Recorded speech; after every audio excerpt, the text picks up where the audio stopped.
Alright, let me show you how you can clean your paint spray in under 60 seconds. First, I'm going to take out this filter, make sure it didn't clog up from the overspray. Then I'm going to detach the handle from the cup and unscrew everything. Next, I'm going to move the suction tube and make sure I clean everything really good. The seal and the suction inlet right here. Now we're going to take off this little guard right here, unscrew everything.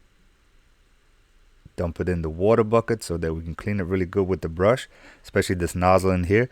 Then I'm going to take the brush and clean around the needle. Make sure you get in there really good because you don't want any paint to dry up and get stuck in the back, because that's going to cause splatter.